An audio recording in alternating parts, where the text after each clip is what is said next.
The field. Every neighborhood has one. Grass, concrete, or dirt. The stage is the same. The rules, unwavering. And the goals, beautiful. It goes in! Improbable scenes! It's where the dream begins to achieve the ultimate victory. The underdogs have prevailed once again! One cup, open to all. There is a celebration in Orlando. Now, America's oldest soccer tournament is back. Oh, it's incredible! The field doesn't care if you're a pro or trying to be one. It only asks, how bad do you want it? It's unbelievable! The Lamar Hunt U.S. Open Cup. From Shell Energy Stadium, it's a round of 32 match in the historic Lamar Hunt U.S. Open Cup as the Houston Dynamo host Sporting Kansas City. Hello everyone, alongside Eric Dobransky, I'm Maura Sheridan. Thank you so much for joining us. These two MLS sides have met in 6 of the last 7 Open Cups, so we got a bit of a rivalry brewing here. And as we mentioned, historic Open Cup, 108 editions of this tournament, and this is where the remaining MLS teams join. And of course, we are playing in the round of 32, so after that, we will get a bracket here with 16 teams. Orlando City and Sacramento Republic lost yesterday. It means we have a new champion coming. Well, let's talk about some young superstars on each side. For Houston, it's Thor Ulfarsson. And it's a player that when isolated out wide, he's so dangerous. And it's not even just the 1-versus-1 matchup, the initial matchup. It's what he can do in manipulating that second and third defender, allowing it to create space for his teammates in that final third. It's going to impact this attack for the Houston Dynamo. And for Kansas City, Steven Afrifa, he is the 8th overall pick, someone to watch out for. And a dynamic attacker, a lot of energy, good technical ability. I think the biggest key for him is obviously this being his first start, is the way he grows into the match and finds different ways to impact this matchup. He's a player that can play in front of a back line, behind a back line. He can stretch defenders, so it's going to be very important to get some early touches. Well, here's a starting 11 for both sides. What can we expect? I think anytime you have a tournament style setup like this with the U.S. Open Cup, midfielders become so crucial. And Houston Dynamo and Ben Olsen rolling out a 5-back and then 2 midfielders. So Luis Caicedo and Brooklyn Raines are going to be really important with just those 2 in the midfield. Who becomes the ball winner, who becomes the playmaker, and what those roles really adjust to. And then for Sporting Kansas City, Kinda is the only starter from that Sunday matchup in their 2-1 win over the Seattle Sounders. 10 changes for Peter Vermees and his side, but what does this midfield of Kinda, Hernandez really look like as well as they play make and really try to set the tempo and the rhythm? Well, just about ready to go here from Shell Energy Stadium. Again, Eric Dobransky and Maura Sheridan. This is the round of 32, so playing to move on to the round of 16. Our ref today is Sergey Damianchuk. Of course, Sporting Kansas City in blue, Houston in that classic orange. And right now, these two teams having very different MLS seasons. Sporting Kansas City just had their first win last weekend. They beat Seattle, who's a very good side this year, but it was a long time coming. Finally got that relief. And for Houston, they're sitting in the middle of the pack in the West right now. So interesting to see how these two teams come out in this Open Cup game. Yeah, and when you see those teams have success over a long spell of time, it's being consistent and good in both boxes. Defensively, in the attacking third, and Sporting KC, just the 5 goals on the season, 2 of which came Sunday in their matchup against Seattle Sounders. 16 goals against thus far in the regular season. And then on the opposite side, Houston Dynamo, they're second in the MLS in the fewest goals against in 8. They have 5 clean sheets. So you have an offense that is looking to get going, and then you have a defense in the Houston Dynamo that's been consistent thus far. Well, Houston will start with possession at home. And we are underway. Round of 32.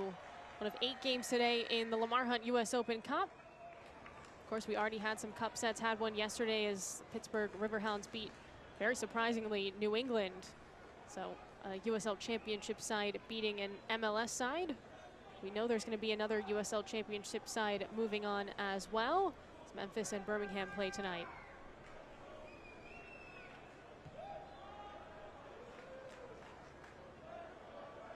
Sporting Kansas City, again, that first win against Seattle this weekend, so they're definitely feeling more confident. 2-1 was the final score. Is the first time they'd scored multiple goals in 12 straight matches, so that was dating back to last year.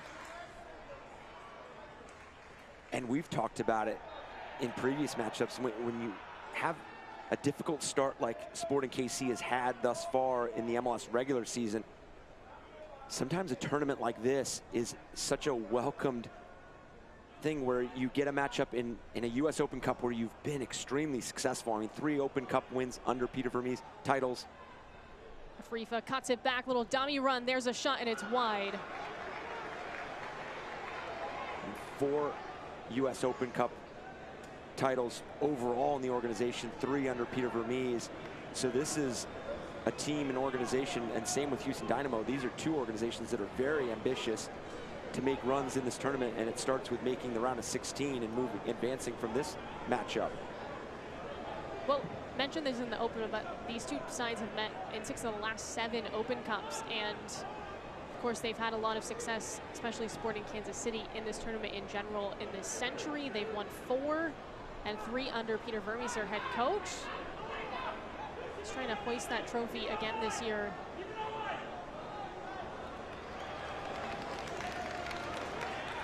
And when we talked to both coaches earlier this week, and really it does come down to the scenarios that present themselves in these tournament style settings, is opening exchanges become so crucial because they really determine some of the in-game adjustments, halftime adjustments, later in the game adjustments that you can make. They also start to set the tone and the rhythm for the matchup as well. This one bounced around the box and then cleared for Sporting Kansas City. Keone with that cross. Houston's going with a 5-back today. When we talked to Ben Olsen, he said it's something that they're really looking to implement in the regular season, and so they're trying it out here in the Open Cup. Yeah, and he mentioned that the importance was how long can they live in the 5-back, and how deep do they get pinned in? Do they get the wingbacks involved early? And that's where it goes back, those opening exchanges. Can they get those players involved, create those advantages out in those wide spaces? And then what does it look like in transition as well? Because especially with the quick turnaround that both of these clubs have had, Sporting KC a day shorter because they did have the trip to Seattle on Sunday, and then now to Houston here tonight, whereas in Houston played on Saturday. But still, when you're implementing something like a 5-back, that takes some preparation, and obviously Ben Olsen and his coaching staff and this group have done a tremendous job of going through some of those nuances and those changes in the details.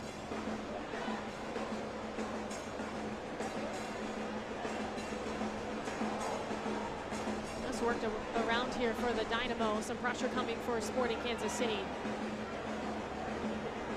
See Shelton and company getting forward. Got Shelton, Afrifa, and Janice up top.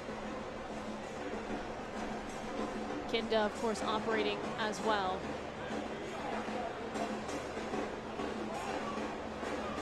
Janice with some pressure. Gonna cause a turnover. That's turned around here and off the leg of Zusi for Sporting Kansas City.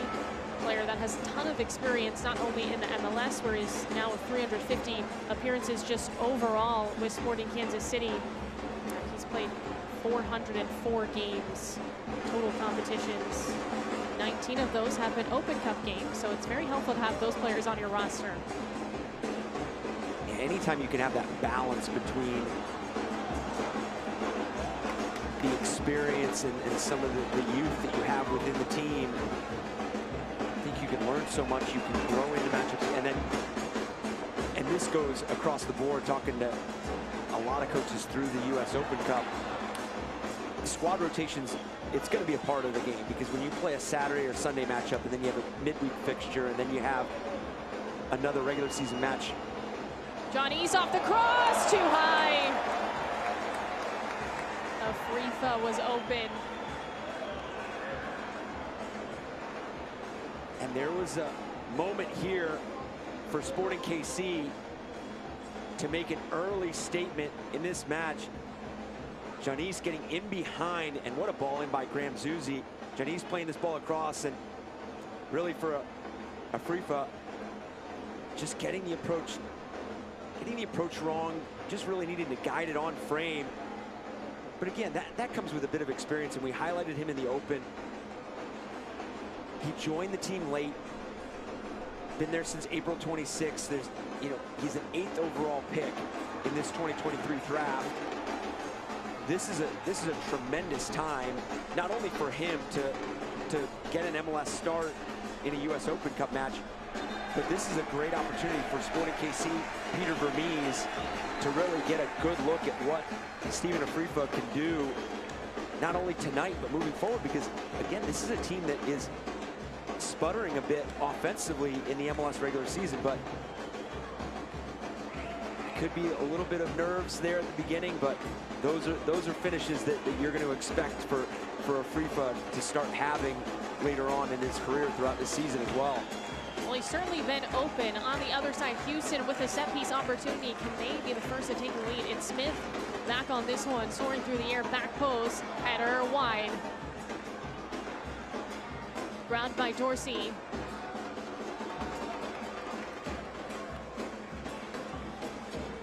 Well, Griffin Dorsey, part of that 5-back for Houston today. Just 24 years old. He's played 5 regular season games this year for Houston. Houston just played actually less matches than everyone else at 9. A lot of teams have played 11.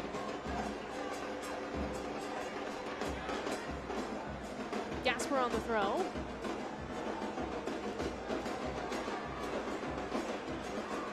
Zusi up that touchline.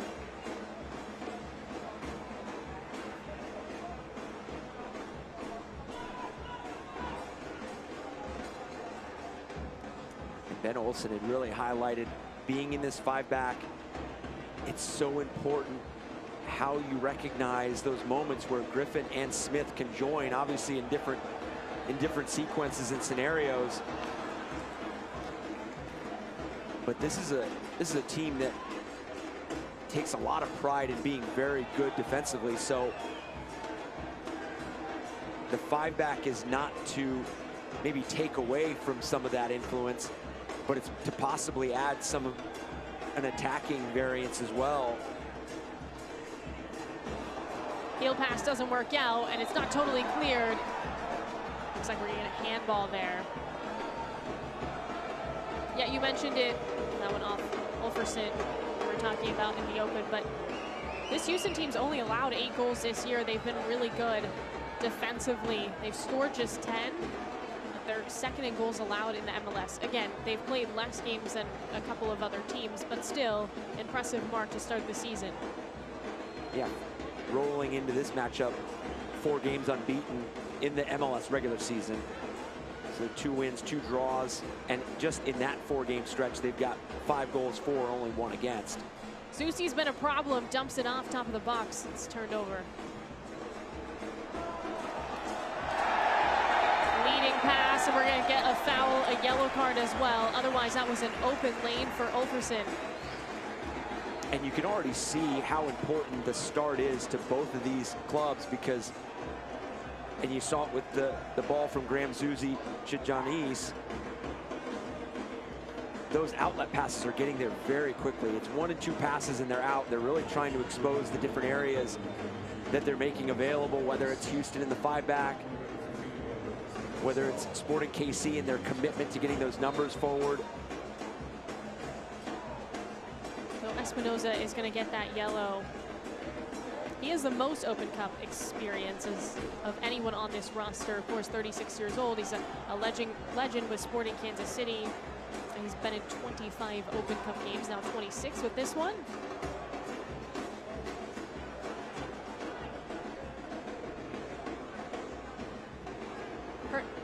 Hernandez, Johnny's.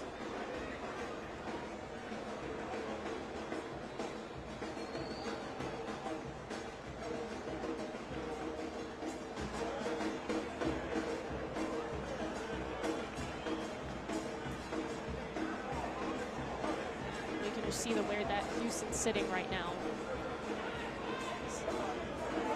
Hernandez turns.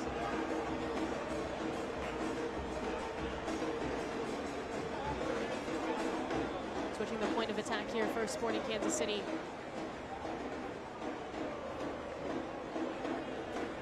And these two teams met last year in the round of 16, and it ended up being a 2-1 victory for Sporting Kansas City. That was at Children's Mercy in Kansas City. So this time around, Houston has home field advantage.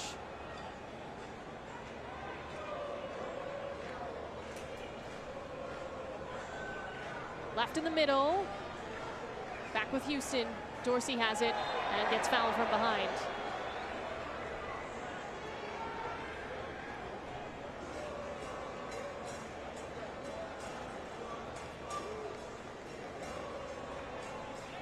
These are those moments where Houston's going to look to get out quickly. And again, I'm going to be fascinated by how quickly those outside backs can get forward and how quickly they release. Olferson fires! It's in! How about that? Dynamo lead.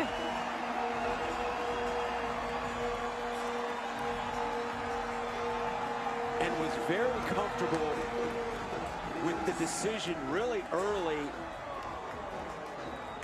Knew where the defenders were set up. Was really decisive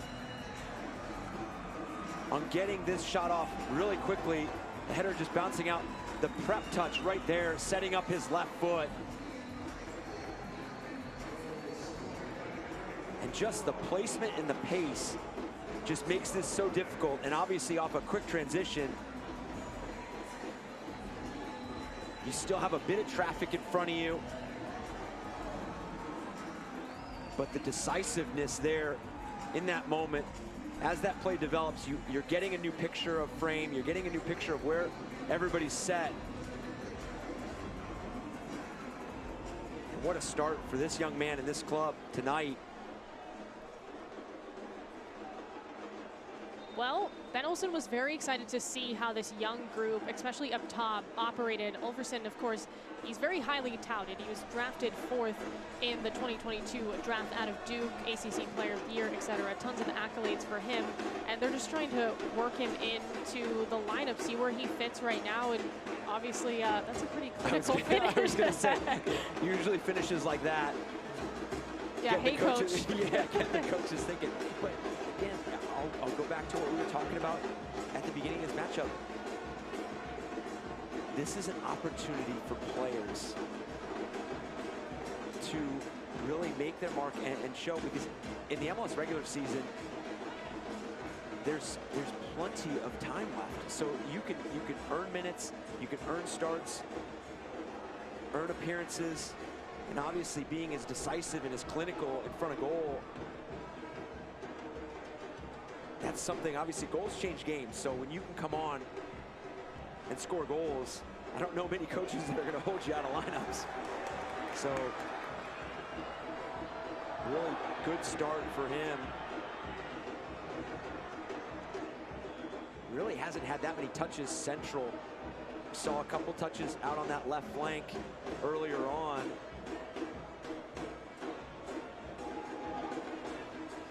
Now Olferson, Ferreira,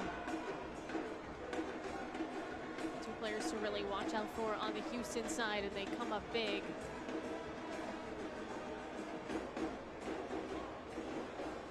Stored up and handled there. And that was a situation, we talk about the release of the outside backs with Griffin and Smith. That was just a quick ball over the top that just landed to the feet of Olferson. So really no need to get all those numbers involved. It was just a really decisive moment. well, you saw some of the scores around the Open Cup as Columbus is really taking it to Loudoun United right now. And part of the reason for that is Loudoun got an early red card, and so it's just been an issue for them ever since. But still a very lopsided score. Birmingham Legion about to take a 2-0 lead into halftime against Memphis 901. Juan Aguadello with the first goal of that matchup. Birmingham Legion, talk about regular season, they're off to a tremendous start in the USL Championship as well. Blocked off of Gasper.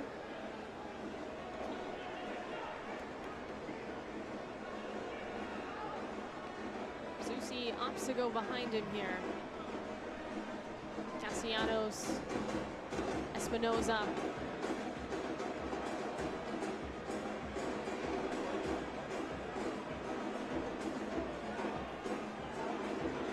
Well, you think about that early look that Afrifa had. Wasn't able to tally there. And now Houston goes down and scores. Want that one back. Yeah, they're going to create other opportunities, so it's about staying sharp.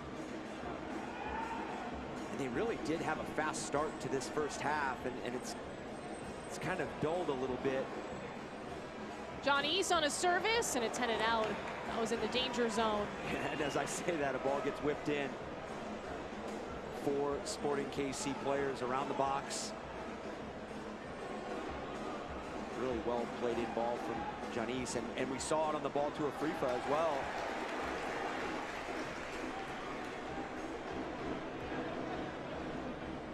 It looks like we have a player down for Houston.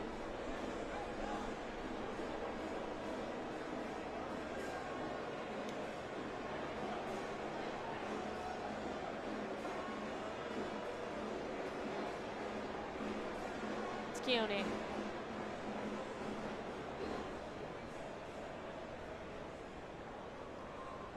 This is Sporting KC going short on their first corner. And these are 2 teams and 2 coaches that really value set pieces, free kicks. And anytime you're in the midst of a regular season, you really do have your set of routine set pieces, scripted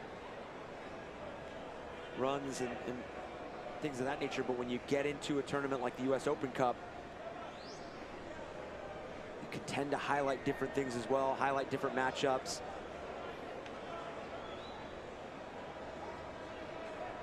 It looks like he's going to be good to go and continue, just has to step back on. But especially if you're Sporting Kansas City on that set piece point. Look, they only have 5 goals in the regular season, so if you have a chance to really organize something, I'm sure that's helpful. Oh, absolutely, especially, as you mentioned, for a team that is really trying to spark the offensive side of the ball. Set pieces are always a tremendous way to get that going. It builds confidence. And obviously, good teams find a good balance between set piece goals, goals in transition, and the run of play.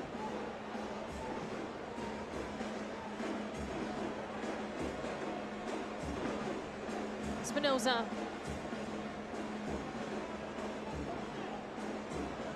To the middle here, dumped off, but is behind Hernandez. Right to Houston, Zusi picks it up, thought about going. A little congested, some space to Johnny Snow. Runs right into Smith, off the turnaround. He's able to control.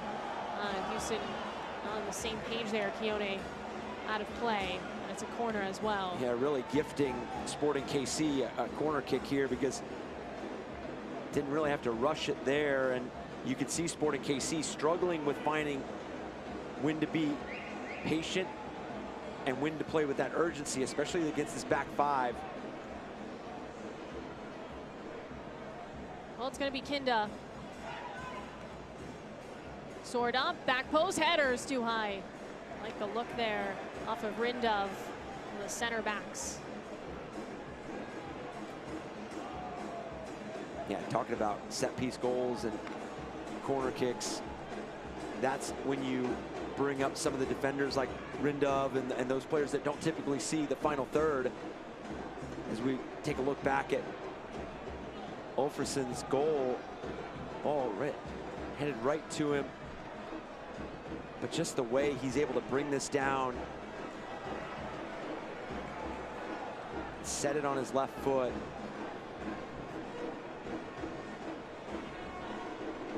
And that was in the 12th minute.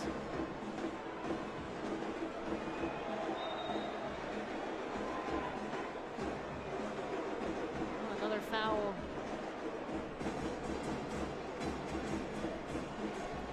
It's Dorsey, slow to get up.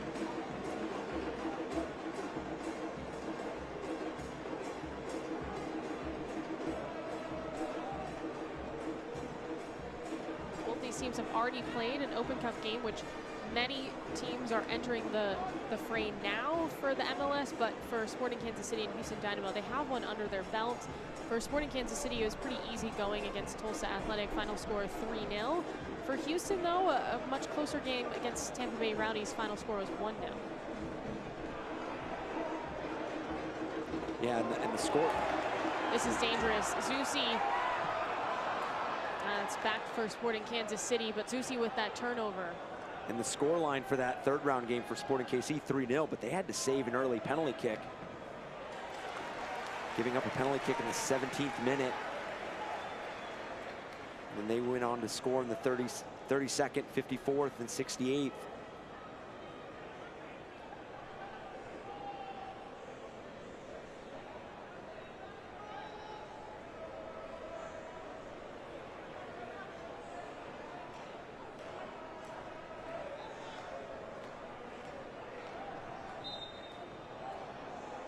This is going to stay with Sporting Kansas City. A good chance on a set piece here. See if they can make anything of it.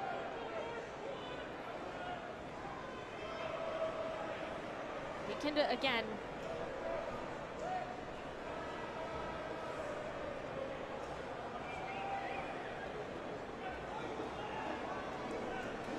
There's that individual ability of Afrifa, able to draw two defenders, the creativity. Can explode out of space. What he did so well in his college career at Florida International University. Kinda, player that's been battling injuries, but is back and just trying to get healthy here. Whips this one in, back post, header! Off the woodwork. So close for Sporting Kansas City. Almost the equalizer, and it's Rindov again. And as you mentioned, it's Rindov again. He's gotten two really good looks. He's getting separation. The first look on a corner sailed over the crossbar. Now he's starting to creep this ball a little bit lower. And now hitting the crossbar. You've seen Sporting KC be pretty effective on free kicks thus far.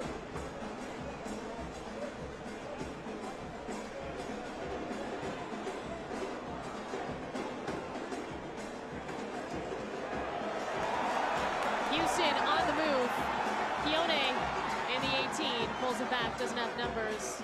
Chips this one up, no one there. And redirected out. Castellanos didn't really have a choice. Yeah, a really safe play there by Castellanos. Really looked like he did a good job of slowing that first play down and allowing his teammates to get back behind the ball, but still conceding the corner kick here. Reserve player to take this, joined the team on loan from Colombia last year. That one's deep and missed.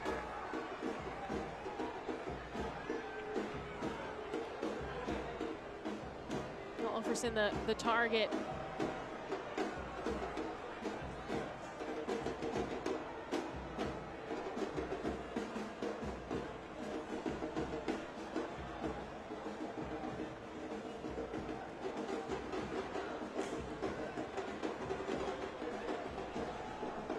Castellanos, Zusi, trying to find the seams here of this Houston defense.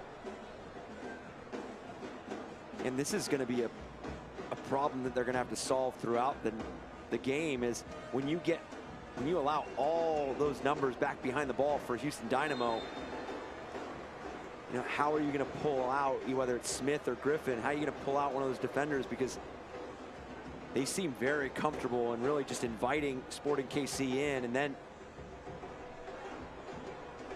attacking or defending in numbers there. Radoja a little quick on that start there for Sporting Kansas City.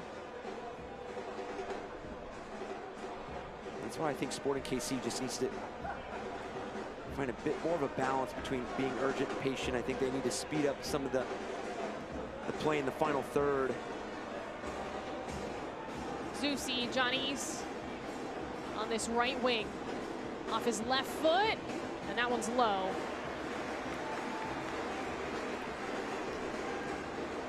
That was better by Sporting KC, that ball by Graham Zusi, and he's been the one that's initiated the pace every time that ball has hit the final third for Sporting KC.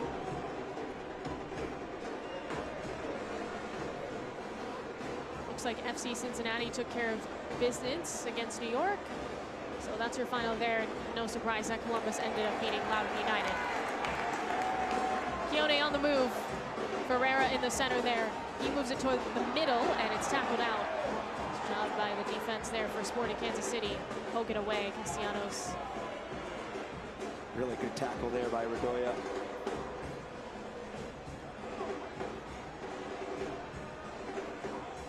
Up the middle, evading the defense. Falling down in the box there is Shelton.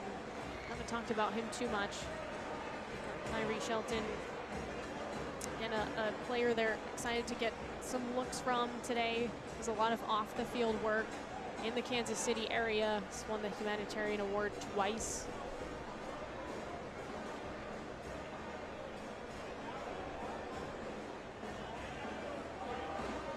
Radoja.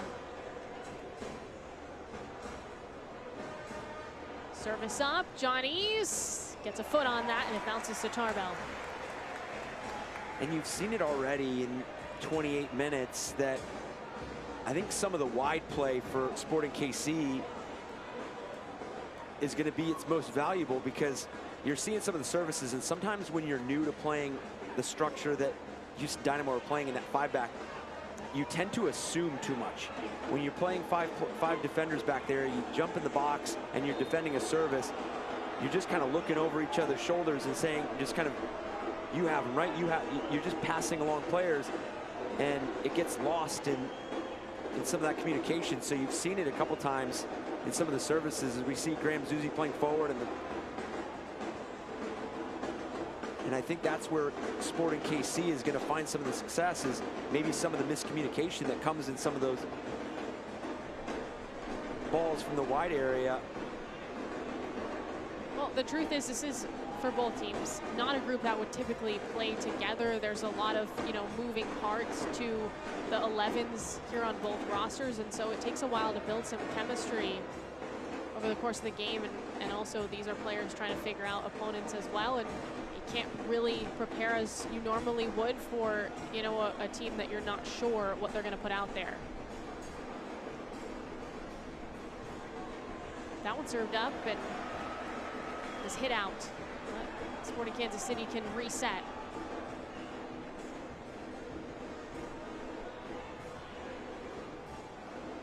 But as we've seen, Sporting KC doing a lot more of the building into the final third, and gradually, with the addition of numbers in there and then the wide play, whereas in Houston's it's been a bit more transitional.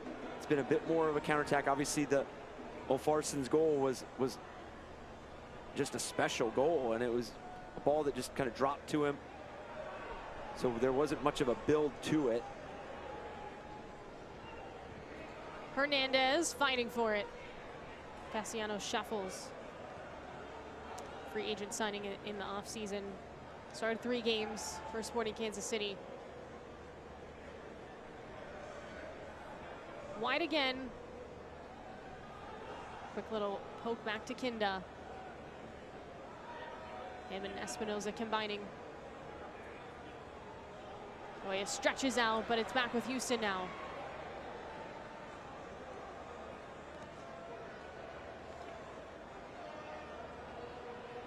Well, we're half an hour in, and Houston Dynamo sporting Kansas City here at Shell Energy Stadium. 1-0 the score, 12th minute strike from Thor Alfarsson. That's where we stand at the moment.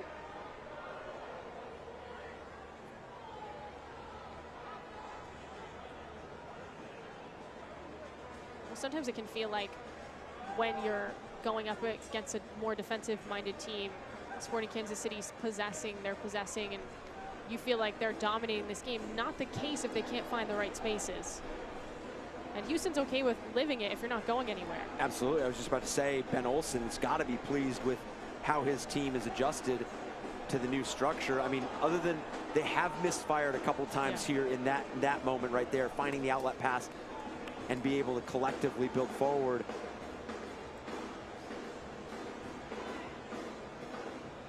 But as you mentioned, I don't think they're going to mind at all having to really absorb some of the pressure. Afrifa off the service. Physical play. No good look there. Chipped back into the box.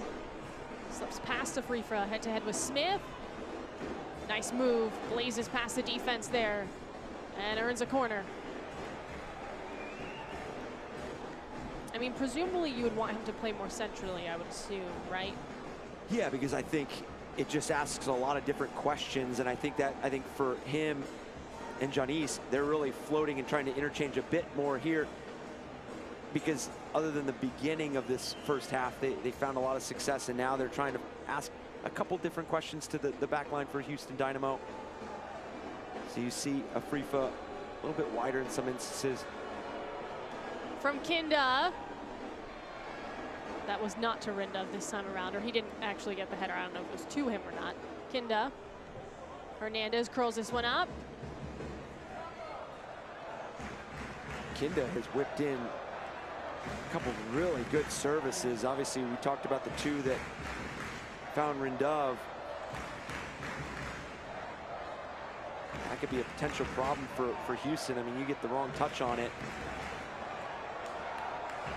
Jefferson.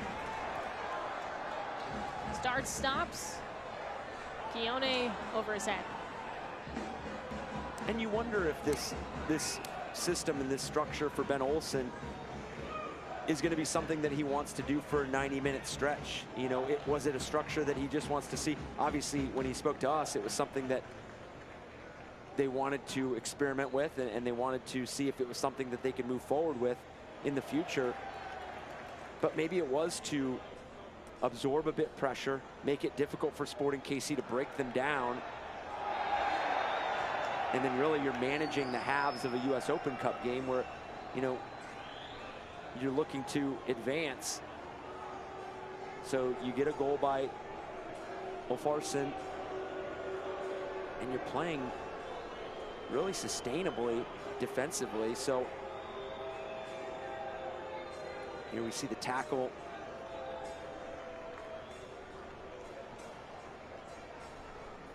Yeah, back-to-back tough ones there, but it's Shelton who ultimately draws the whistle.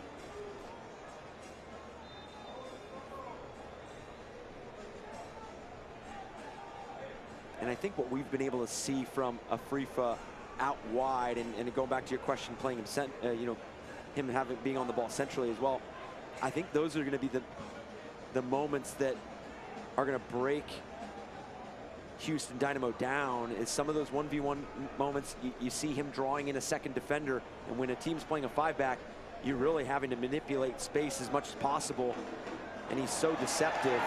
Smith past Zusi, tries to dish it off, but it bounces off Zusi. Good recovery there, maybe a lucky bounce.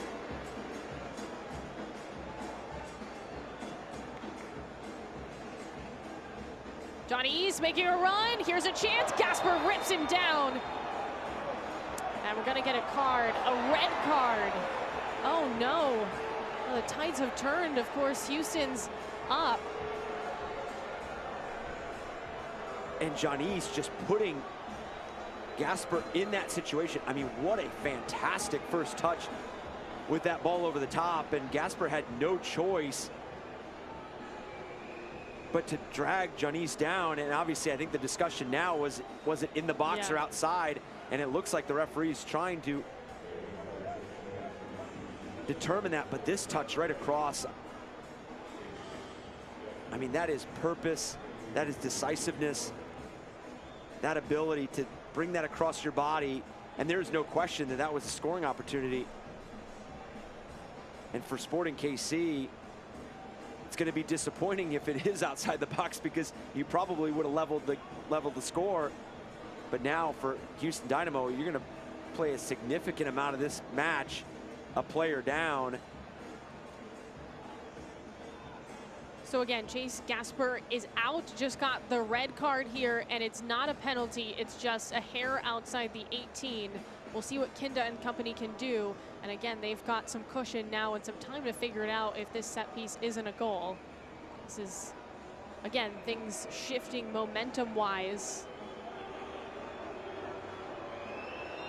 There's that wall for Houston. Kinda just goes for it, it's saved. Tarbell denies. Falls into his own net, gets a little tangled up there with the hero on that play. And really well done there by Tarbell, because it looks like he saw it late. Anytime you have a set piece that close, you have a lot of traffic really close to you. Well, Kinda's at it again. Whips this one up, and it's over everyone's head. Still with Kansas City, but again, they've got. Well, we'll take a look at this save first. Again, it's Kinda on the ball, his ability to get this ball up and down, and that was definitely going to hit the back of the net if Tarbell doesn't intervene. Ran right into that post in the process, but appears to be all right. And for Sporting KC, it's always, and it's not just them, but it's that common discussion of you'd probably rather the penalty kick equalize at 1-1 than the red card necessarily. Obviously, you'll take the red card. Obviously, in a different situation, you take both. But with the way Houston Dynamo have defended thus far, I mean, they're still going to be tough to break down with 10 players.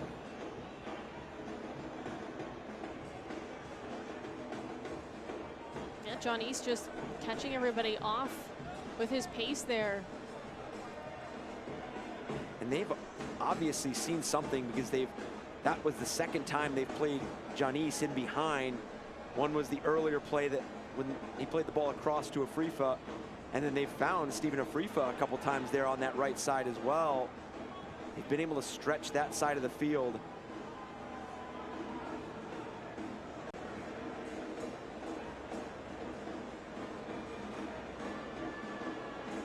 Now for Houston Dynamo, really fortunate that they found the early goal, because now they're going to have to sit on that 1-0 lead for a while, because they're going to get players behind the ball like they have. They're sitting very deep. Just going to invite Sporting KC in, and this is going to be where individually they're going to have to find players that engage 1 versus 1 and move defenders. From Kinda. Punched out. Again, for Houston Dynamo, they're going to welcome that every single time. Sporting KC can knock 9, 8, 10 passes together, but if it's all for naught, then John East breaking some ankles there. Zusi, back post. That header was missed. I think it skimmed the head of the defender there in Dorsey. I mean, John East has been electric since the beginning of this 45. I mean, that early chance. I mean, obviously that first touch that draws Gasper the red card. And that sequence right there, he looks like a player that wants to change this game and influence this match.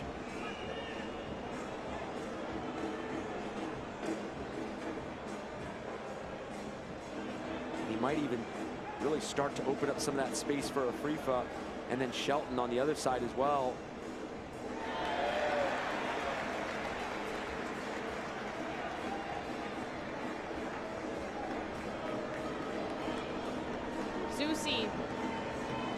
really just been moving it between the back four for the last couple of minutes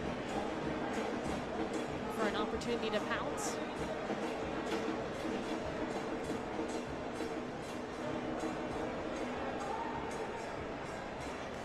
Afrifa, top of the box. All those defenders swarm, and he has some trouble getting a shot off.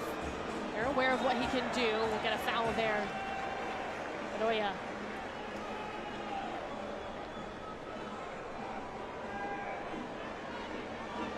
And those are the spaces for Sporting KC that they're going to be able to take advantage of and possibly start to build into some link-up play there.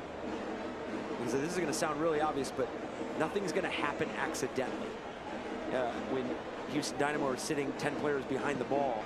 So you have to be intentional with who you're moving, how you're moving them. And as you mentioned, they seem comfortable playing it along the back, but Houston Dynamo are going to feel comfortable with that as well. Johnny's swerves towards the middle, and that's a good defensive play. Keone comes back.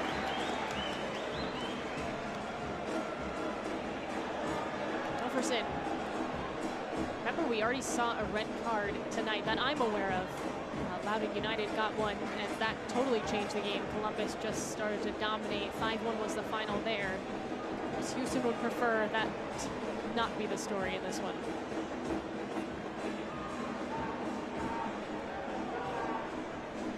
I think for Ben Olsen and his coaching staff, they're thinking, let's get this to halftime.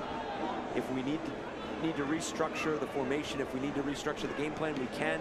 But right now, we haven't really given up anything extremely dangerous. Obviously, Rindov hit the crossbar on the free kick. Afrifa missed early on, but that was early.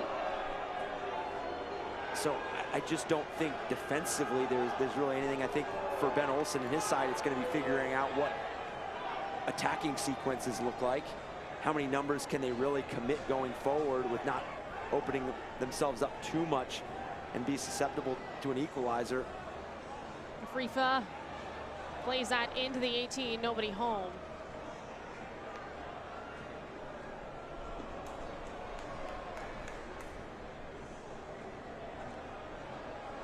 Give it away. Back to Kansas City. Wilferson's all the way back here. Big boot. This gives them some breathing room. Yeah, and I think for Peter Vermees, they're probably going to discuss at least the urgency part of being in the final third, because especially being a player up, don't be scared to commit more numbers. Don't be scared to, if you see that pocket of space, go ahead and hit that space, because most likely we'll have the space in behind covered, because Houston Dynamo aren't going to send and commit that kind of numbers.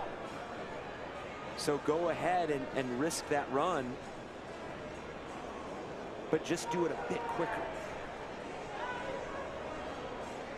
Bartlow off the referee.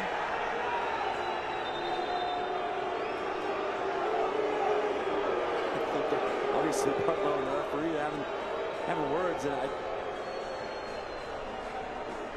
Is that a handball? Yeah. I think Bartlow really liked what he saw on the other side of the field, yeah. and he was really disappointed that it didn't make it out there. It might have been another chance for them to go forward, but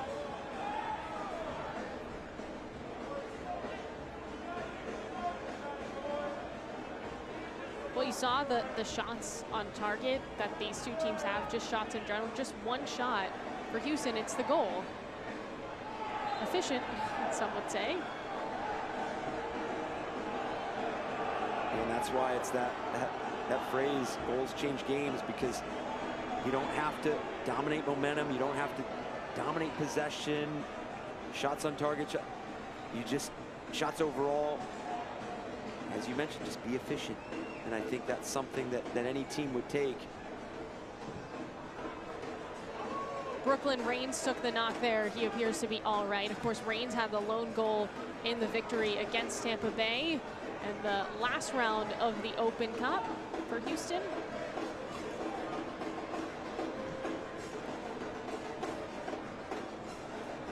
Kansas just 18 years old, which is impressive playing in these moments. He made an MLS start on the 25th of March. He's the first teenager to start for Houston in the club's history. We're just going to get a minute of stoppage time here. Sporting Kansas City get on the board, up a player. Brooklyn Reigns also played in 3 of the team's U.S. Open Cup games last season as well. So experience in this tournament. Well, that's the benefit of academies, Next Pro, all of that. There's a lot of players to kind of pull from. And if you're having a good season, I think a lot of coaches are not afraid to use those young players in big moments like this. You really get a taste for the MLS. And of course, Reigns was shining in that Tampa Bay game. Yeah, I think for Houston, it's going to be in the second half. Can they get Ferreira, their number 9, involved in the hold-up play, especially when you're a player down? Can Ferreira hold the ball up, let numbers join in the right moments, but also possibly draw a foul here and there, creating a set piece opportunity? Well, there's the whistle to end the first half for Ulferson. Scores in the 12th minute, and that's the only scoring we see. However, Chase Gasper gets a red card in the 35th minute, and all of a sudden, this Houston team is in a dire spot. We'll see how they reconvene and come out in the second half. We've seen a bit of everything here in the first 45, a clinical finish for Houston Dynamo, the red card for Houston Dynamo. Sporting KC being really good on the ball. They knew they were going to see a lot of the ball through the back, but now it's about adding the urgency and those final details and the execution in the final third if they want to go ahead and equalize. Well, you see it, as I just mentioned, only shot on target for Houston was that goal from Ulferson. It's going to prove to be very, very important moving forward, again, with Houston down a player due to a red card for the rest of this match. So an exciting game here at Shell Energy Stadium. So far, can Sporting Kansas City tie this game up? We'll find out. We played 45 minutes of the round of 32, Lamar Hunt U.S. Open Cup.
Dynamo fans, be sure to download the HDFC app.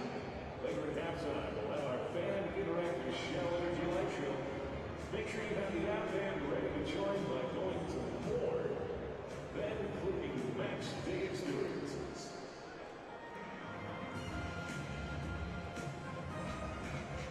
Now turn your attention to the award for halftime highlights.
At the scores around this Open Cup tournament, and I think we saw a cup set yesterday with Pittsburgh taking down New England. Orlando City's out of it, which is interesting. Lots of interesting games yesterday across the tournament. Yeah, as you mentioned, last year's champion Orlando City knocked out by Charlotte FC. Pittsburgh Riverhounds find an early goal and hold on 1-0. Bob Lilly's group. And Red Bulls DC United. Red Bulls, with all they dealt with throughout the weekend, the coaching change on Monday, Troy Lesane comes in, gets a 1-0 victory. Now they go back to MLS regular season. They host NYCFC on Saturday, but really big win against DC United last night. And then that Minnesota United Philadelphia Union game. I mean, 3-3 and then going to penalties. And then same with that LAFC Monterey Bay. So we had a lot of good games later in the night as well, and earlier in the night. Inter Miami beating Charleston Battery 1-0 after their chaotic Miami Classico against Miami FC 2-2 draw through extra time and going to penalties and advancing in penalties. And then we go to tonight. You mentioned it through the first half, Loudoun United with that early red card that really changed the dynamic of that game, finishing 5-1, and then NYCFC being eliminated by FC Cincinnati. Well, Austin FC just scored on New Mexico United just moments ago, and that's where we stand right now. A couple of, lopsided scores in this iteration, but we got a close one here at Shell Energy Stadium, and very interested to see, again, how Sporting Kansas City comes out in the second half knowing that they're a player up. Now they have really a chance to execute a different game plan. They do. Anytime you can come into halftime and talk about those adjustments and really explain and dissect where the space is going to come from, it's going to be a benefit for Sporting KC.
Fans, it's time for the Shell Energy Light Show. Welcome back here to Houston. Home side up 1-0 on Sporting Kansas City after 45 minutes of play. Let's take a look at the highlights from this one. Again, round of 32 Lamar Hunt U.S. Open Cup. And Kansas City had some early opportunities. Yeah, right out of the gate, they were able to play a ball in behind, and this ball across for a free throw. Just needed to guide it on frame.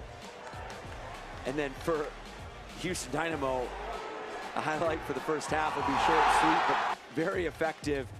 Ulferson bringing this ball down, putting it on his left foot. The placement, the pace, putting his team up 1-0 in that 12th minute. And as we see through the highlights for Sporting KC, they had a number of chances, and this is actually after a corner kick by Kinda that was for Rindov as well, that he sailed over bar. This one, he hits the crossbar. And then the goal for Houston Dynamo is crucial because now they pick up the red card on Gasper with that first touch. And then Kinda, again, he's been so effective on free kicks, but really good save there by Tarbell. Well, you see the stats pretty lopsided in Kansas City's favor in pretty much every category except for goals scored. And like we said, for Houston, it's important that they took that early lead. Yeah, one shot on goal, one goal. But I would dare to say that these numbers are going to continue on this trend because Houston Dynamo are going to be really having to absorb a lot of pressure, sit back, pick and choose their moments that they go forward and what kind of commitment they have in those moments. And for Sporting KC, you're going to have numerical advantages somewhere on the field. Now you need to find it and expose it. We'll see if they can or not. And they played 10 minutes of that first half and weren't able to get anything goal-wise, but they definitely put some pressure on Tarbell in this defense for the Dynamo.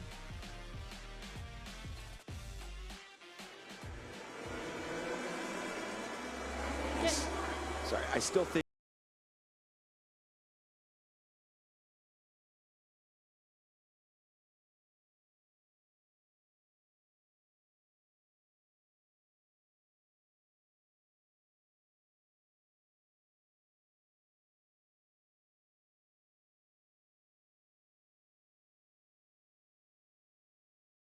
into this match, so I think it's going to be really important that they just be patient as well. Yeah, just some time to kind of figure each other out, because, you know, these lineups were decided a couple of days ago and they've had just limited time to practice together.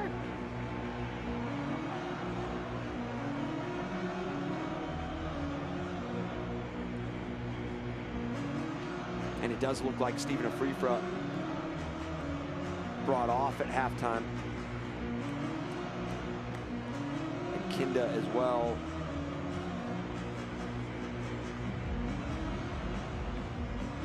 Yeah, so 2 changes for Kansas City. Daniel Shallowy, is in. Now Shallowy's a player that can score, and he's scored 13 times in Open Cups previously, so one of those players to really watch out for on the Kansas City side, and he'll come in to start this second half. Houston's also going to make a sub defensively. Kael's in. Ethan Bryant, who's typically a part of the Next Pro roster, got the call up. He's also going to come in. You mentioned that Kinda's out. But Shallowy and Afrifra, that's a big one.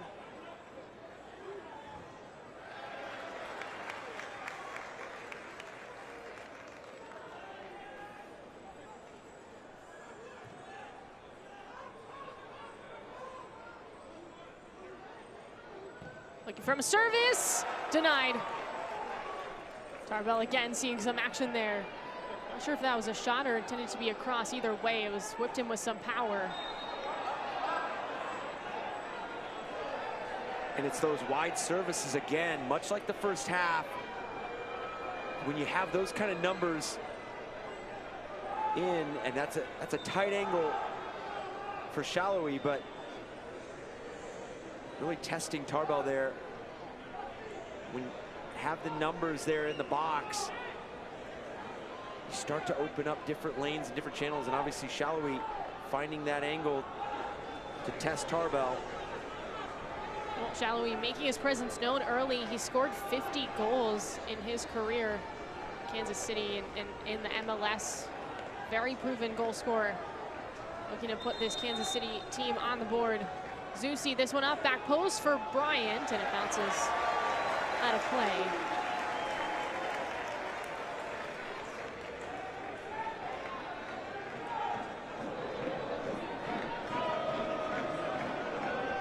And Ethan Bryant, a player that Kansas City is certainly giving a look to. They've called him up in both Open Cups now. He's seeing more and more time.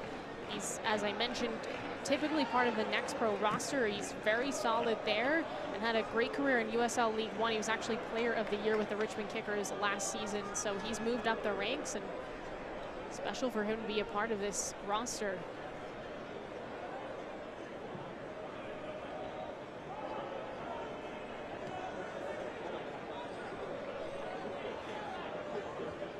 Shelton disrupted.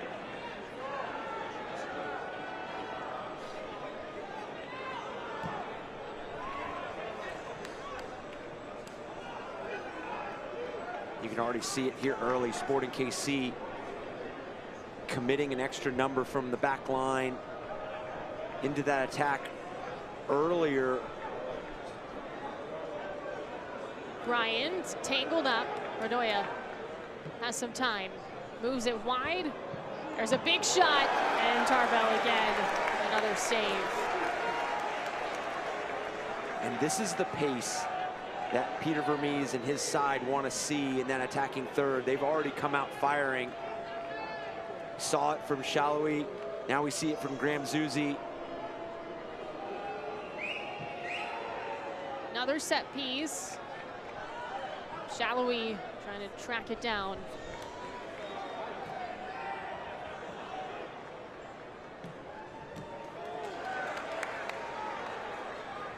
Elferson, it's a full 360, lightly clears.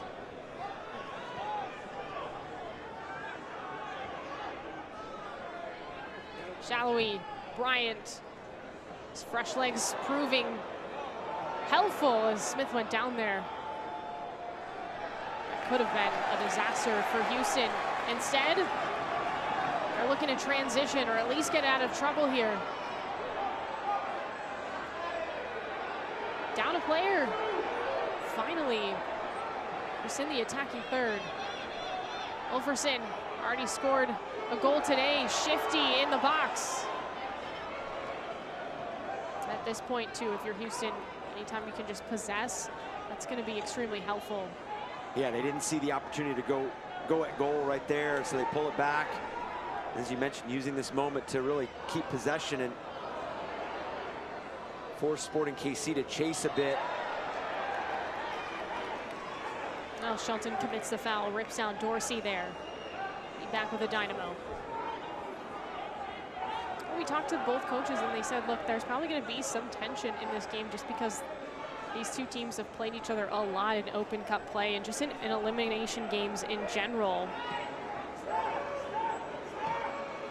That Sporting Kansas City's really gotten the better of Houston in the last 5 meetings across all competitions. They're 4-0-1, Sporting Kansas City.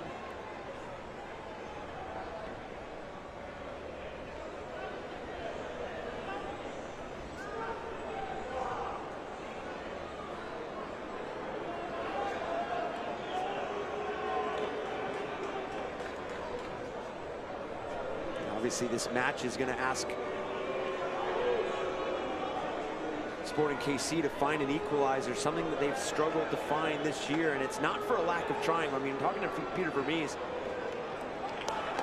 we spoke about it. This is a team that's creating chances, and really, he mentioned it. They sit 1-7-3 over on the regular season.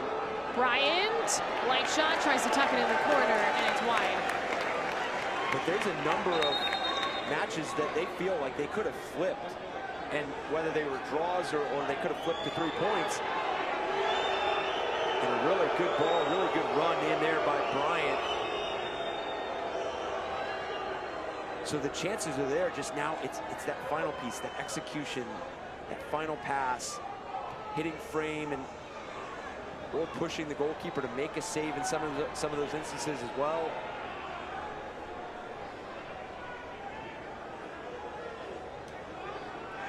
Brindov, Espinoza, Zusi, back to him here. Shallowy gets turned around, back with Houston. Bione, up that left side. Fancy footwork, fires, and it's high.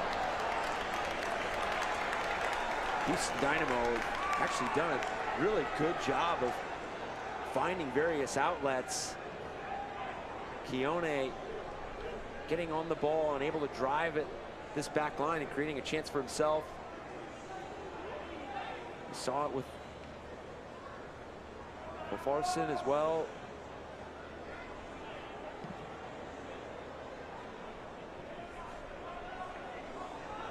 Johnny's. Hernandez off the Houston defender there.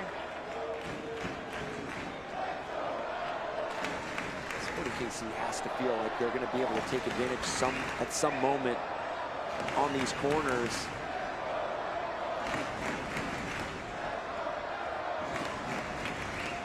See Rindov lurking, Shallowy as well, who's probably headed towards that back post. This one up, doesn't have enough power on it.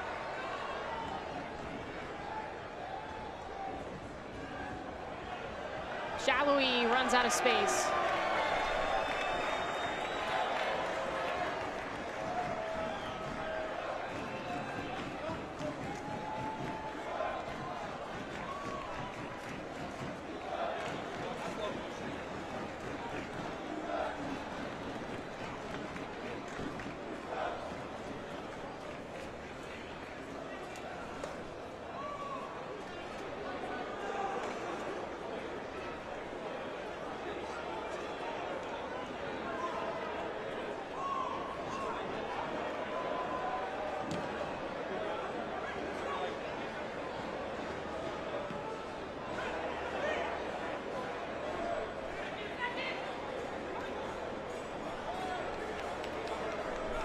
If you're just tuning in, Ulferson has the lone goal for Houston, scored in the 12th minute. And then Gasper got a red card. Johnny's clearly beat him, ripped him down on his way to the net. Clear red card. And it means that Houston only has 10 players on the pitch right now for the rest of the game.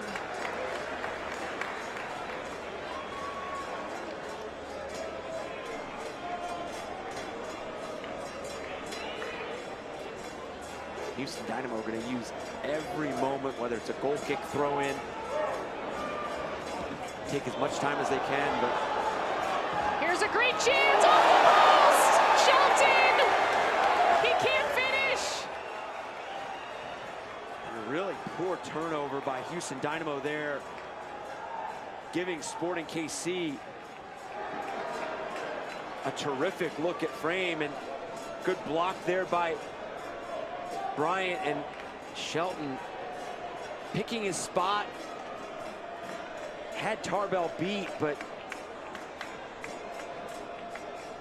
it's that post. This game stays at 1-0. That was really one of the first clear-cut chances that Shelton's had in this matchup. Well, Bryant's been really good in this game. He's been the aggressor multiple times since he's entered for Kansas City, and that time, look, it came off his body, but it went perfectly to Shelton, just off the post. Heartbreaking for Kansas City, because we talk so much about how they're in the right spots and they're creating well, but there's no moral victories when it comes to finishing, and we haven't seen it quite yet. Yeah, we talk about Houston Dynamo having the one chance on frame and scoring. Now, Sporting KC's hit a crossbar, a post. Johnny's boxed out. Gonna get a foul on him too.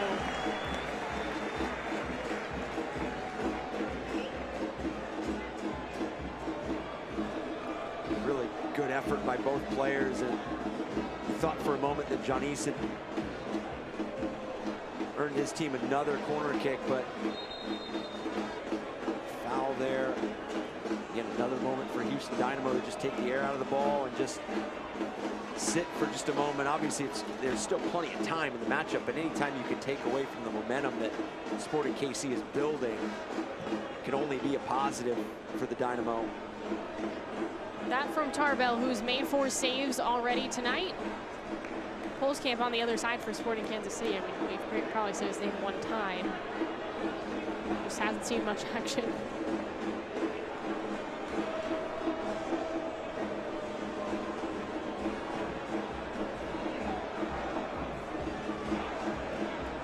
We talk about how cool this game can be sometimes.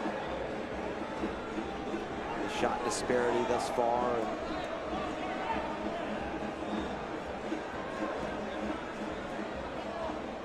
Credit to this Houston, front line, Ulferson, Keone, Ferreira. They signed up to score goals. Right now they're playing defense, and they've done a pretty good job of it. Just, again, disrupting, making things difficult.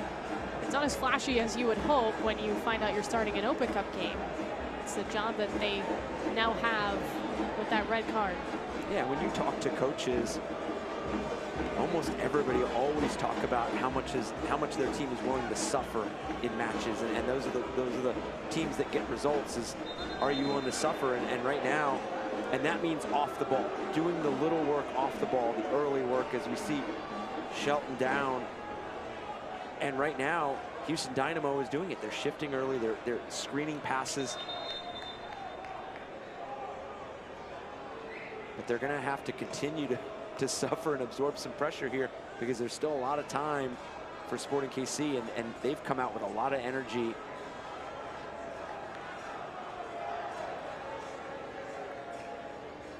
Well, Shelton's up. Remember, he just hit the post. Appears to be all right.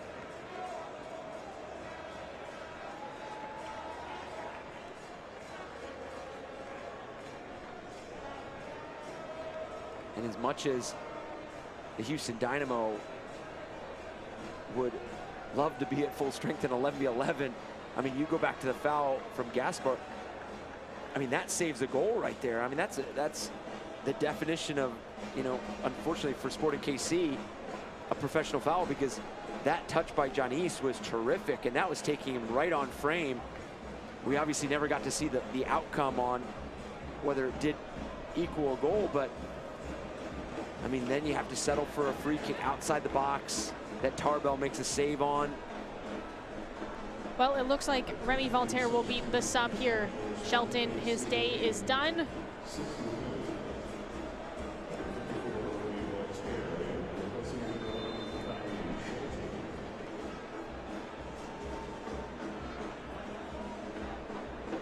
Espinoza. Rindov. Castellanos. Looks like Birmingham's going to beat Memphis. Nashville and FC Dallas still in a tight one, no score yet. Yeah, we mentioned it earlier that Houston Dynamo ranks second in the MLS in fewest goals allowed in 8. Nashville leads the league in fewest goals allowed with 6. It's something that Gary Smith and his side put a lot of value in, is their defensive shape, how tough they are to break down, and that's something this Houston Dynamo side value as well. Hernandez stumbles a little bit. He still gets the corner anyway. Right now they've had to do it in a variety of different ways, having to defend a lot of set pieces. Going short with it to Bryant. Espinoza serves it up. Header missed. Rindov was there.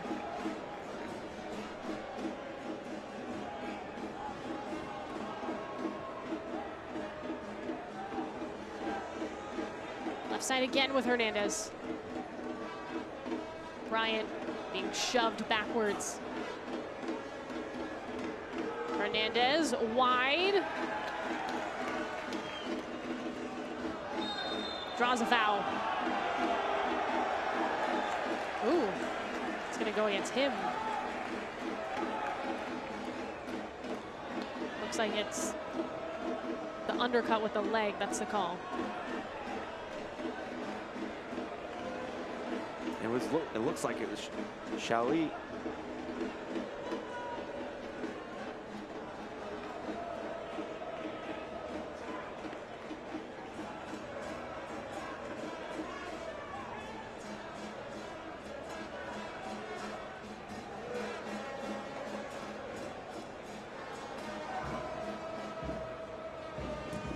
Again, Tarbell patient. Managing that clock. And for Sporting KC, anytime you have an opponent that's finding scenarios where they can manage it, take the air out of the ball, it just grows a little bit of that frustration. And just hope for Sporting KC and Peter Vermees that they can continue to stay active in what they're doing thus far. Again, just continue to give a lot of credit to Houston Dynamo and what they're doing defensively. They might get broken a couple times initially, but they're so good to get back behind the ball. They're doing everything collectively right now.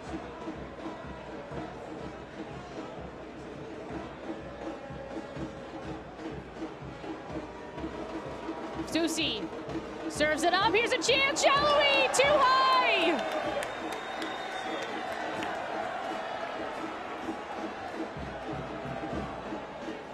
And the two halftime substitutions, Shallowy and Bryant, have been really impactful here in the second half. You talked about that deflection that Bryant had caused for Shelton that ended up hitting the post, but Shallowy had an opportunity on Tarbell. Tarbell makes the save early in the second half, and then that header sailing it wide, but I'm sailing it over the crossbar. But unfortunately for Sporting KC, it's really become the story of this matchup thus far, and almost a continuation of some of their struggles through the regular season as well.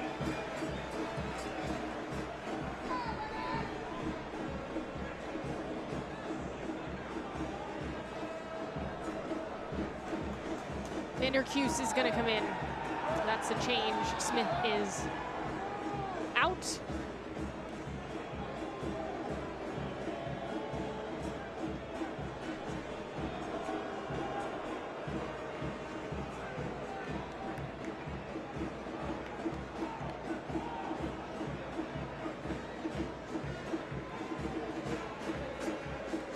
Brian in the middle. Hernandez. Zusi centers, flicks it behind. Espinoza.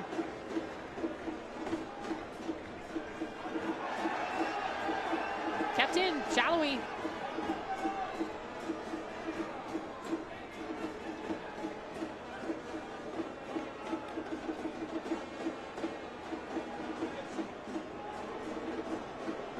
And you're not going to get a lot of looks with Houston Dynamo being spread out and open because they're not having a lot of attacking sequences like they had a few in the first half. Obviously, they converted one of them to a goal, but you're just not going to see as much back and forth as you might typically see in a second half. So you are going to have to break them down in this lower block. And that's why I think these set pieces and these corners are so important for Sporting KC. Kansas City's had 8 of them, and they have not converted yet. Got 2 soccer balls out there.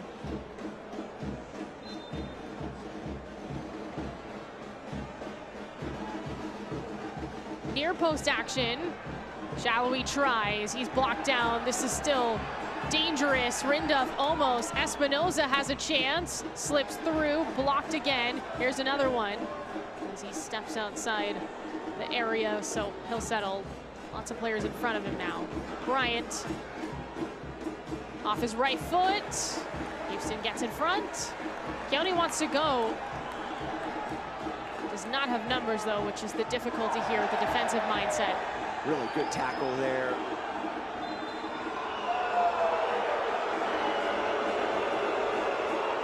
Houston fans not loving that as the foul gets called after that first tackle from Kansas City. It's going to go against Reigns for Houston, but we'll see this first one. Hernandez with the tackle there, and then Brooklyn Reigns coming in, going through the back there. And for Sporting KC, you're going to look at it and see, can you find the equalizer before the 80th minute? And that gives you still 10 minutes.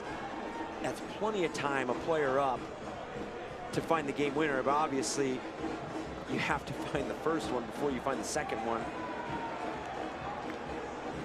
Because I would dare to say that an additional 30 minutes is going to be a bit heavy for both these teams. But for Houston Dynamo right now, they've been extremely tough to break down. Roya. Espinoza now. Off the hop. Zusi surveys. And that one way off.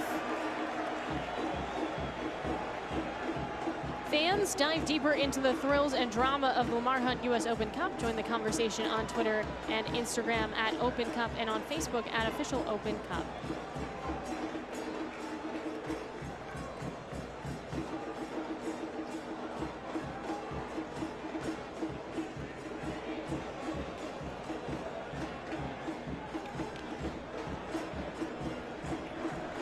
Of course, this is a knockout tournament, so a must-win for both of these sides. They cannot settle for a draw. Will go to extra time if necessary.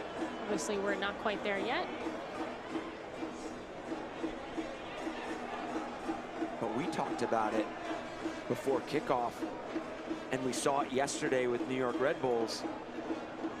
When you have a team that is sputtering a bit in that MLS regular season, this is a tournament where this could really get your team going in the right direction. Maybe not even just in the MLS regular season, but anytime you're playing for a trophy and you're just one win away from going to the round of 16 and seeing your team advance. So for Sporting KC, you could see them throw a lot of different things here late to go ahead and try to get the results, especially playing a player up.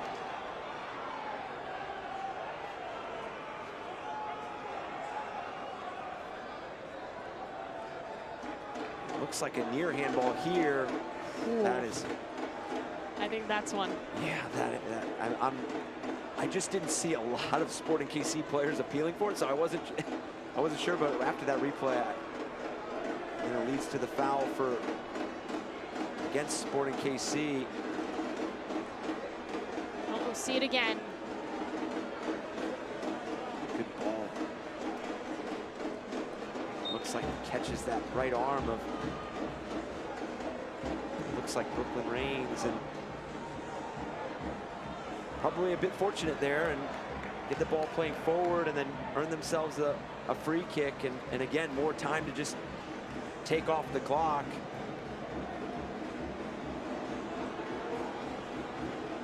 Obviously, no VAR, so you can't review it.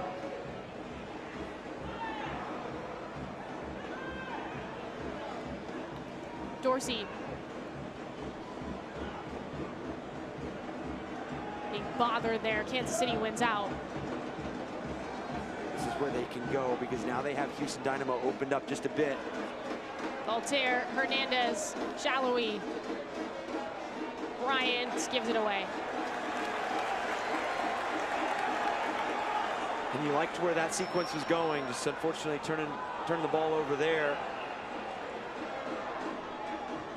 Hernandez, Johnny's. Zusi, there's a player down for Houston, but almost pounced. It was Reigns. Johnny's falls, still has it. Off the service, it's low and it's broken up. Someone came soaring through defensively for Houston, didn't catch the number there.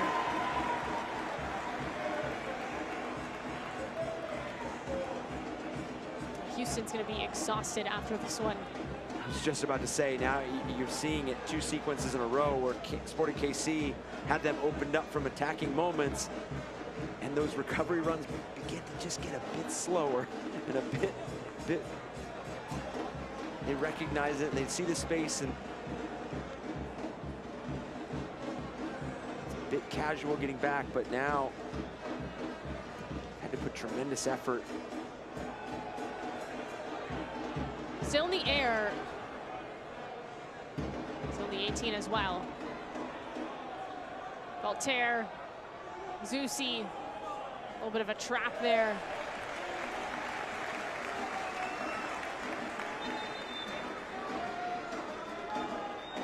Tarbell with a goal kick again, can waste some time.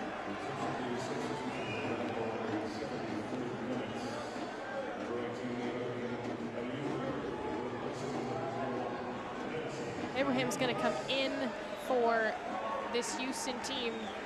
I'll make a change. Keone is going to come out.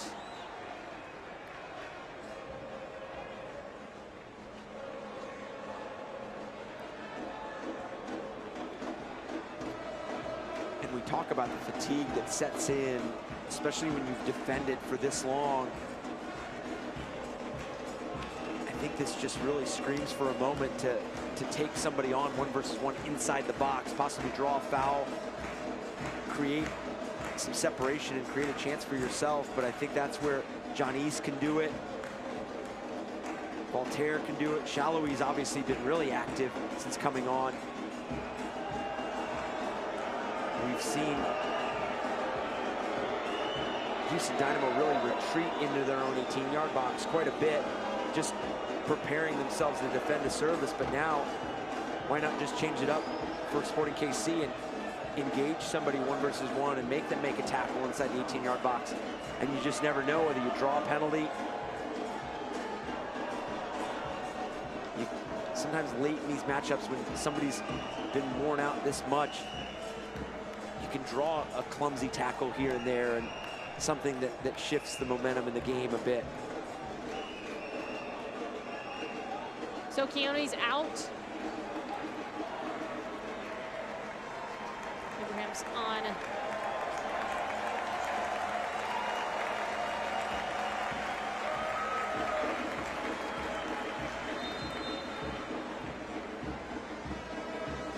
Just some fresh legs, and that kind of served as a bit of a break there. Both teams were able to get some water if necessary, and gear up for the final 15 minutes of this round of 32 game. Lamar US Open Cup. Houston riding that Wolferson goal in the 12th minute. Down a player since the 35th minute. They've survived nicely. Can they hold on is the question. Of course, the draw is tomorrow in the Open Cup, so the winner of this will find out who they play quickly. And the Open Cup continues at the end of May. Dates are the 23rd and the 24th.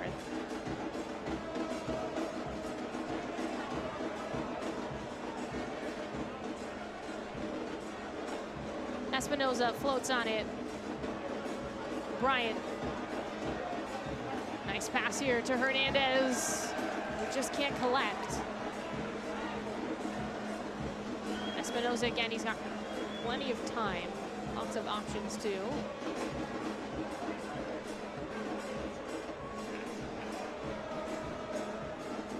Johnny's get the one to draw that red card. Just from pure speed.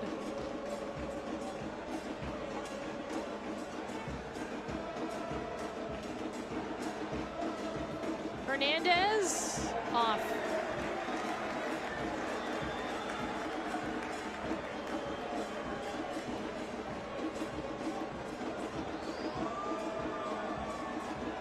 Big portion of this matchup has been the conversion rate for Sporting KC. It has not been the inability to create. As we see, Nashville takes a 1-0 lead over FC Dallas.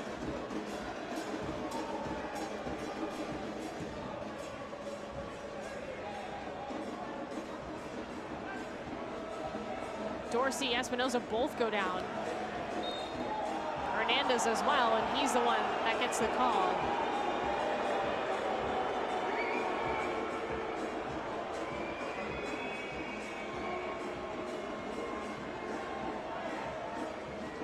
Looks like we'll have some more changes.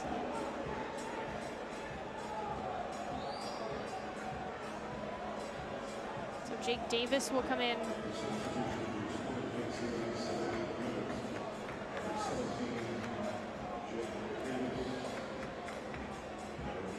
Hernandez is out.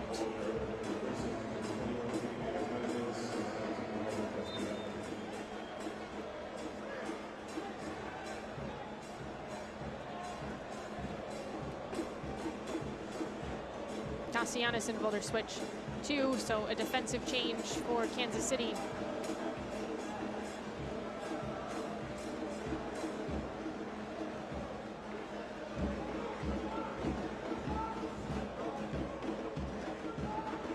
Kansas City making their final subs too. They can't make another change with this group till the end.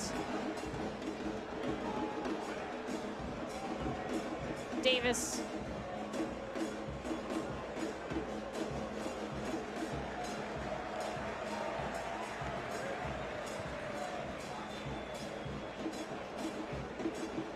The final third hasn't looked particularly clean for Kansas City, all things considered, you know, up a player, etc.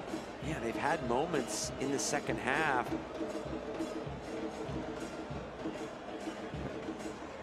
Really a bit disconnected and out of sorts right now. Again, still plenty of time, and especially in a format like the US Open Cup. I mean, you get an equalizer here late. I mean, you see an extra 30 minutes automatically. It's not golden goal, so you've got the 2:15s. You see the shot disparity, 15-2.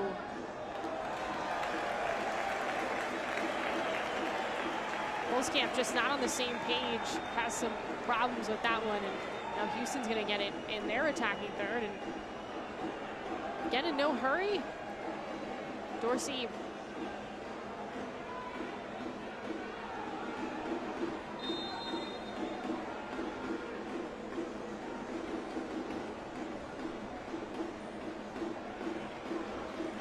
is incredibly high right now for Kansas City comparatively to the Houston one. I mean, 0.07 for the Dynamo. It truly does not matter if Sporting Kansas City cannot win. I mean, you can't just point to stats and say, well, we should have. And again, I think you look at teams, whether it's through the regular season or US Open Cup, and their identity and the story that begins to play out in these set of games. And for Sporting KC, we mentioned being at the bottom in goals for with the 5, but they rank within the top 5 in the MLS in total scoring attempts. So, in those creations. So, go back to that final detail. They need somebody up there to start finding the back of the net consistently, and timeliness in terms of when they score goals, whether it's early, whether it's, you know, I think you look at that matchup with the Seattle Sounders. I mean, they came out flying on the road at Lumen Field, went up 2-0. Seattle Sounders found a goal to make it 2-1. But I think that's the kind of performance that Peter Vermees and this side are kind of looking for, but they need to do it consistently. From Zusi, Shallowy can't get there. Espinoza was in the 6 as well. Morrison is gonna head towards the corner. That one takes a weird bounce off of Olofsson, and Davis wondered if it went off a hand. Kind of looked like it did. This is where you know frustration is going to start to set in, but it's tough to say be patient because obviously time's ticking away, but you do need to stay committed to what you're looking for, and what you don't want to settle for just any kind of shot. But you know for Sporting KC, you're going to create one more really good look. Now it's about converting that one good look. Reigns moving gingerly. From Davis. Cleared by Houston. See Vermees, head coach for Sporting Kansas City. Quick little toss to the throw and wants to go. Brian. Tripped. Set piece coming.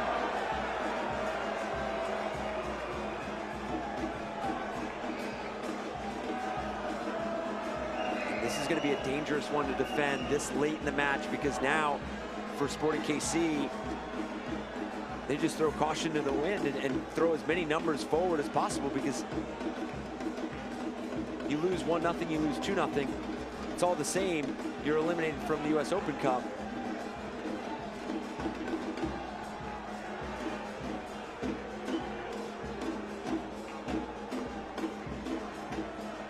Well, they they've got 7 minutes and some stoppage time to figure it out. From Shallowy, nothing there.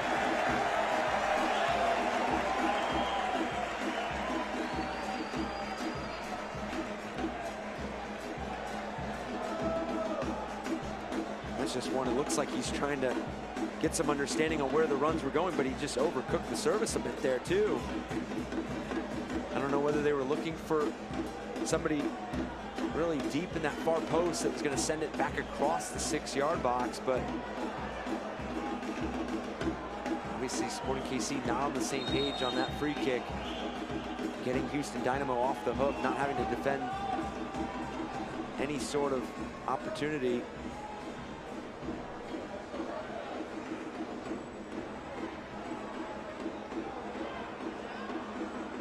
Shallowy.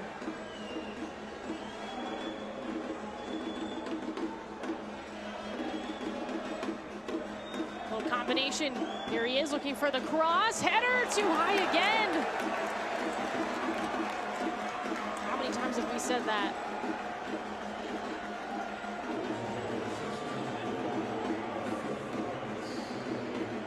So August and Maples are coming in. This is the final changes here, unless we go to extra time.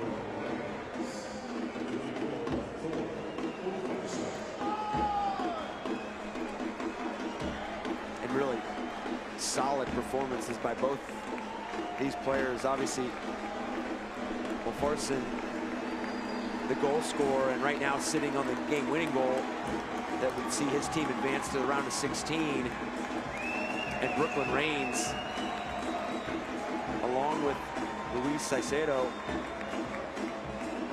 I mean, obviously the complexion of the game changed a lot with the red card to Gasper, but they've done a good job of anchoring that midfield and sitting in front of that back line,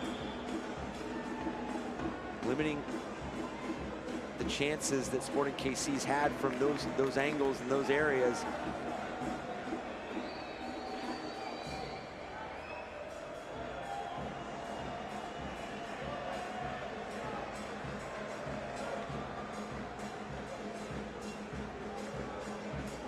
About 5 minutes for Sporting Kansas City. They've been up a player since the 35th minute and have not scored. Round of 32 Open Cup game draws tomorrow, 2 p.m. on Bleacher Report on the app. Go to the YouTube channel as well. Both these teams would like to be a part of that. Such rich history, especially for Sporting Kansas City here in the Open Cup. Houston, credit to them, they've stifled every opportunity. Some of it self-inflicted for Sporting Kansas City as well. In a lot of instances, they've bent but haven't broken. And if they could see this game out, they're going to be very proud of the overall performance. I mean, it was not the scenario that you ever want to plan for or expect, having to play a player down this long. Dorsey's going to get a yellow. Espinoza went flying over him.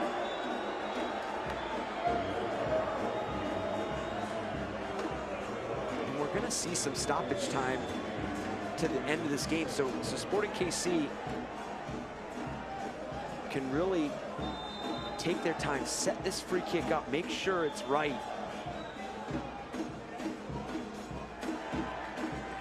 Defense gets in front of that header chance.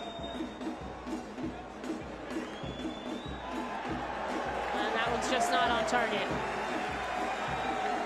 Again, the 2023 Lamar Hunt U.S. Open Cup ramps up over the coming weeks as the tournament's trophy comes into view. Tomorrow night, watch as the winning clubs face their fate in the round of 16 draw.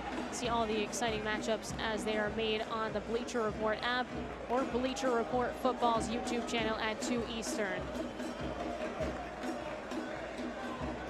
Houston fans starting to get loud here. They can feel it. I mentioned the fact that in the last 5 meetings across all competitions between these two sides, Sporting Kansas City has not lost to Houston. This would change the narrative.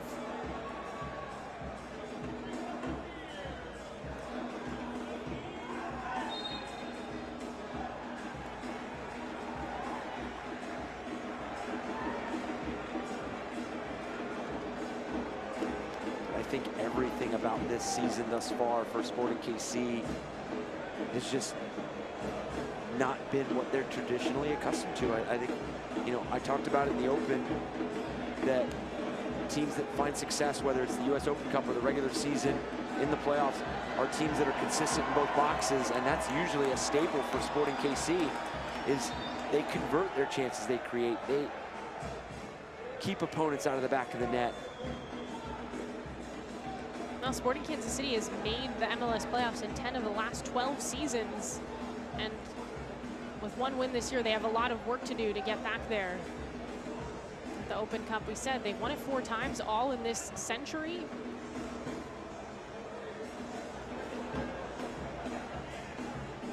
And as we mentioned, we felt like in talking to everybody going into this matchup, we thought that this would be a matchup that they would go after, and they have, by all means, obviously being a player up, but even before that, before the Gasper red card, they were playing on the front foot. They did see a lot of the ball.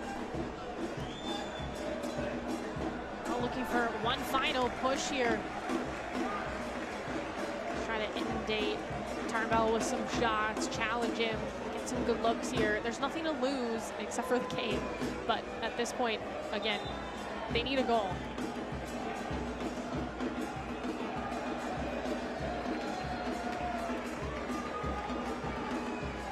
Another player down for Houston. It's a little bit of gamesmanship, I think.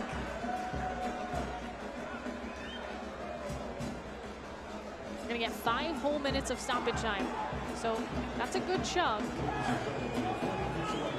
Shallowy is not loving what's going on here with Houston. They're also trying to get organized as well on the set piece. They've had a lot of time to kind of figure out what Kansas City's doing. Damien Chuck, our center referee, just gives a couple players warnings. Tarbell's ready. Short pass, open, Susie, header, Rendon's high. I mean, everything has been over the crossbar besides that one Rindov, and then of course that Shelton off the post, but man, they have just not hit frame as much as you would like. Yeah, and I don't want to say that this was the one chance that I had mentioned earlier on that they were going to get, but that was a really clever corner kick there.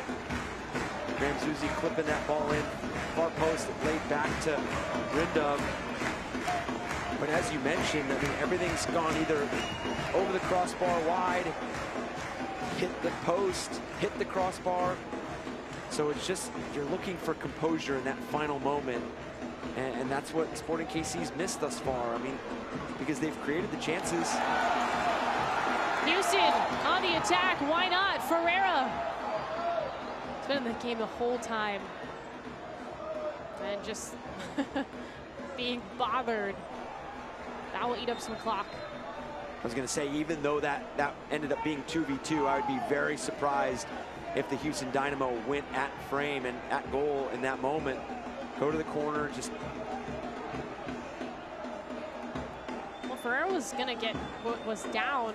See if he was able to get up and race back. Shallowy, corner. Ooh.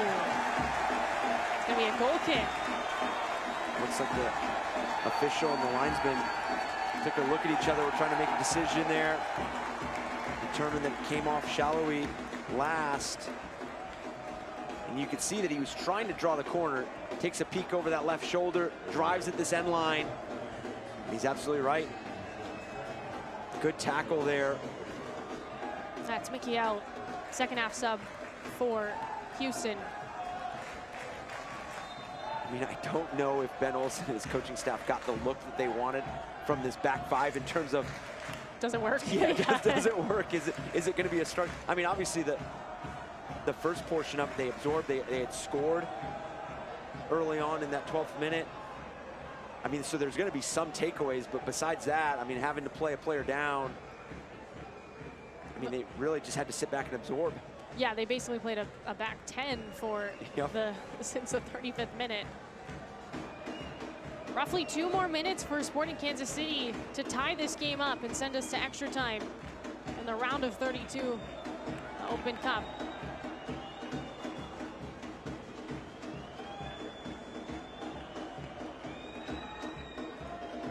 Shallowy with Dorsey.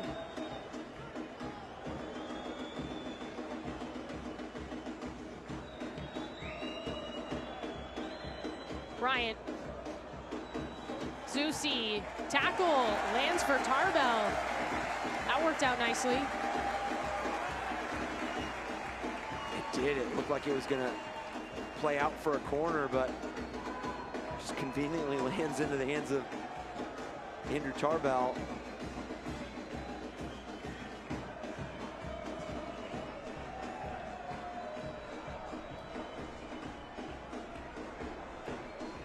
Just going to be about how do you convert these chances to goals for Sporting KC and for Houston Dynamo, I mean, who are facing a big matchup with the Seattle Sounders here on Saturday, back to MLS regular season. I mean, I can't imagine that this is not a game that just completely boosts their confidence. I mean, we talked about the 5 clean sheets thus far in the MLS regular season. I mean, if you're able to keep a clean sheet and hold off a really dynamic Sporting KC side throughout this match. I mean, what a performance by Ben Olsen and his side. This might eat up the rest of the game with it in Tarbell's hands, and he'll obviously let on a big boot.